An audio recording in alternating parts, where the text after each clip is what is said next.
disciple making does not happen in these special moments. I mean, sure, it does here and there, but disciple making primarily 99.999% of the time happens in everyday life. One of the reasons that disciple making can feel so intimidating is because many Christians are waiting for this magical moment or this right environment, the right setting, the right program, the right opportunity. And while we wait, life keeps moving, and disciple making just seems to never quite get started because, again, we're looking for that perfect moment. But when you look at the ministry of Jesus, the ultimate disciple maker, you see something very different. Jesus discipled people while he was walking from place to place. He discipled people while eating meals with them.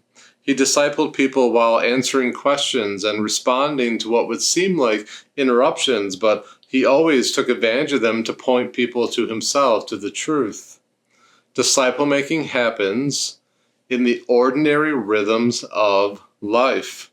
There are three main environments, I think, when I think about disciple making, three main environments where disciple making naturally happens. And understanding these three environments helps make disciple making feel more doable. The first environment is what we've been talking about, life on life. This is where real conversations happen.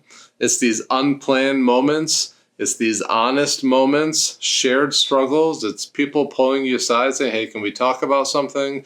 Or as you're just out at the basketball game and this conversation comes up, it comes as people watch you and see how you respond to stress or disappointment and temptation.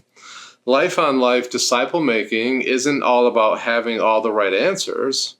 It's about modeling a life that's dependent upon Jesus Christ.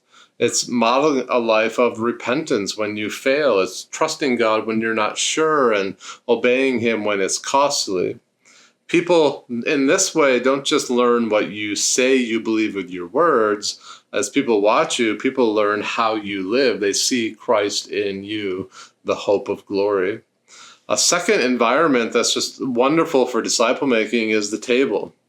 Meals matter, I think, more than we often realize. I think we miss this a lot as you read through the Gospels and how often Jesus practiced table fellowship. Eating meals at the table or just spending time at the table slows us down. Sitting across the table from someone with food on the table just creates trust and listening and lends itself to very meaningful conversation. I think when you're at the table, defenses tend to come down, stories come out. Discipleship deepens here, not through necessarily because of these teaching moments, but disciple making deepens here through this presence, and you're sharing time together and you're opening up your hearts to each other. And of course, maybe the most obvious place and manner or environment in which disciple making happens is the gathered church.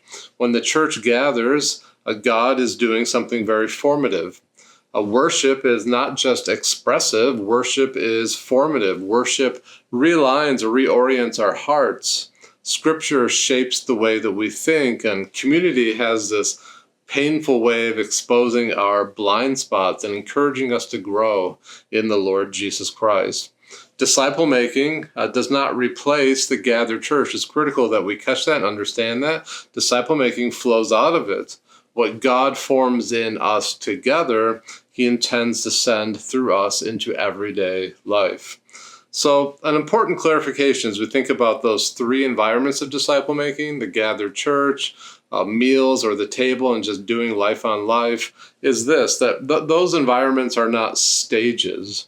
You don't graduate from one to the next. I hope as you've heard them, you realize, oh, I can do that. Those stages overlap. God uses all three of them together. And the freeing part is you don't have to be active in all three to start. So ask yourself this simple question: which environment am I already in?